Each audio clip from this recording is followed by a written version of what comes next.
two-part series on the home inspection process. The first part that I'd like to talk about is the process of buying and selling the home.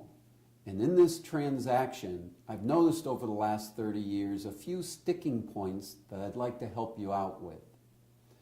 There's the home seller's end and there's the home buying end. One of the things that I noticed is it's not always the home inspection that becomes the sticking point.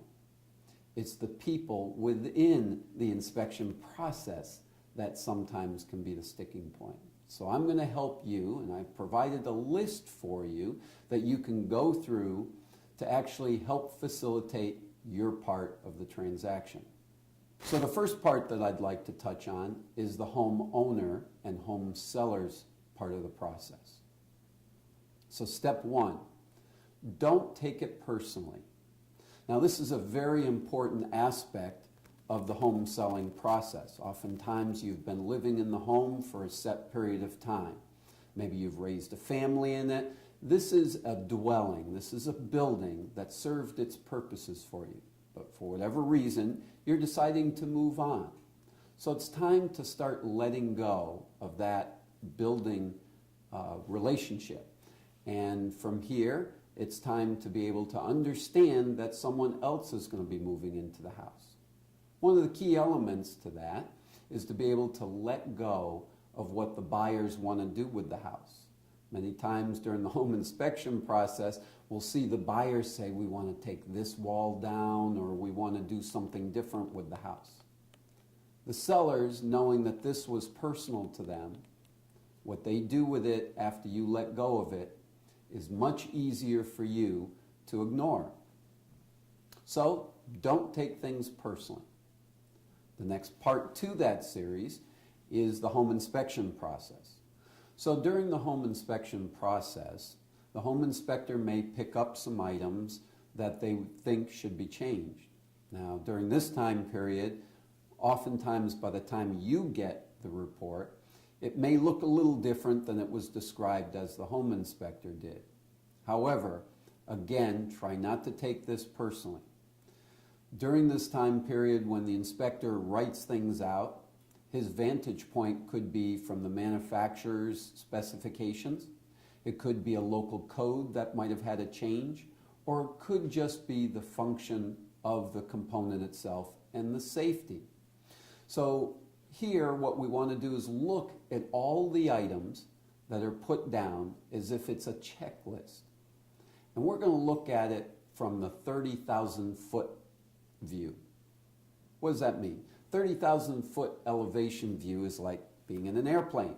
When you look down on the planet from 30,000 feet, it certainly looks different than it does when you're down there in rush hour. So what we want to do is get you to view it from that perspective and just identify it and check things off as you go through. All right, so the next step I'd like you to do is to get yourself a folder. Now this folder, you're going to put in it any receipts, any old pictures you might have before you made some renovations or changes to the house. With that, if there were any reports done, for an example, on your heating system, you're going to have an annual maintenance done, what they call a tune-up on your heating system. You get a receipt for that, put the receipt in the folder. When you go through this folder, you want everything in chronological order. Put your notes in, why you made certain changes, and what benefit did it have for you and for the house. Now, as you start to fill this folder and take some time in doing it, what will happen is it's going to instill some confidence in the buyers that you were diligent and that you knew exactly what you wanted to get done with the house, and here's the proof that you got it done and that it was successful. This leads me to the next point, the disclosure. You're going to be asked by the realtor to fill out a disclosure form. Very important for you to go ahead and fill that form out completely. And then put the disclosure form in that folder. The realtor will also put a copy out, usually on the counter, for the prospective buyers. What's important for you to do is in filling out the disclosure, fill it out completely, past and present. Now this is where it gets complicated during the home inspection process. Somebody fills out a disclosure form, usually the owner, sometimes with the assistance of the realtor, most of the time not, they do it on their own. So therefore, when they're doing it on their own, they're not quite sure how to fill it out and how far back to go. When you leave history out, the home inspector picks up signs that things have changed. So they alert the buyer to things changing, yet you didn't indicate that things changed. Now the buyer starts worrying, what else did you cover up? So this is my point to you. I ask you and encourage you to do a chronological history as part of the disclosure. Each item, each component. Now, if this is a house where you've bought it, you're flipping it and turning it over, it could be quite a list. You don't need to use just the disclosure form. Make sure that you attach as many pages as you need to paint a picture of exactly what went on through the adventures of this home.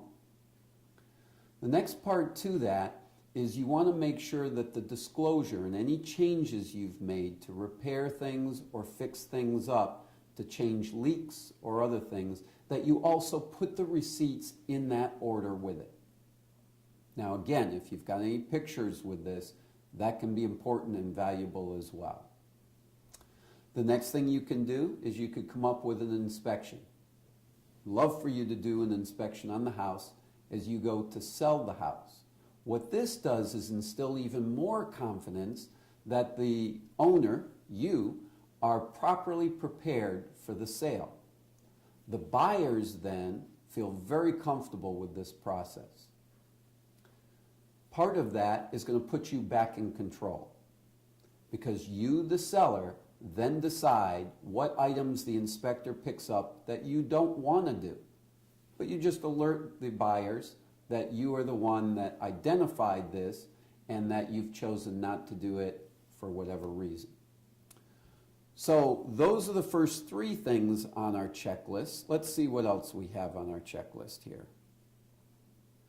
The next item is preparing for the home inspection process itself. This is also a key. During the inspection, there are many times that the inspector is going to need to get to areas that you don't typically get to. However, it's critical that you allow them access to get to those areas. Again, any area that they can't get to becomes an unknown. Any unknowns can create disturbances and question marks for the buyers. So what I'd like you to do is go through the list as we've provided for you. Make sure that there's access to all mechanical equipment, electrical, HVAC, heating systems, clear access, no stored items around them so we can take covers off and move about around them as we need to. You have an oil tank, gas meter, make sure those are accessible. Electrical panel, the cover has to be removed off of the electrical panel. So make sure that we have full access to all of the screws all the way around the electrical panel cover. Also, you want to make sure that we have access to the attic. Now, many times this access is in a closet. Make sure you remove all the stored items out of the closet and have full access to these areas so that we can easily gain access up into the attic and back down, particularly if there's an HVAC equipment, because we will need to inspect that and be able to see it. We're going to be taking pictures as we go through the home inspection.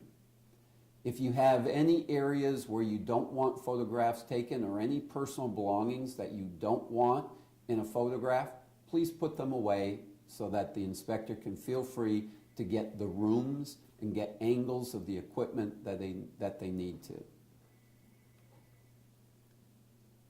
Next is I want to make sure that in giving us full access to things, you're also giving us access to the appliances. Now, some inspectors inspect appliances, others don't.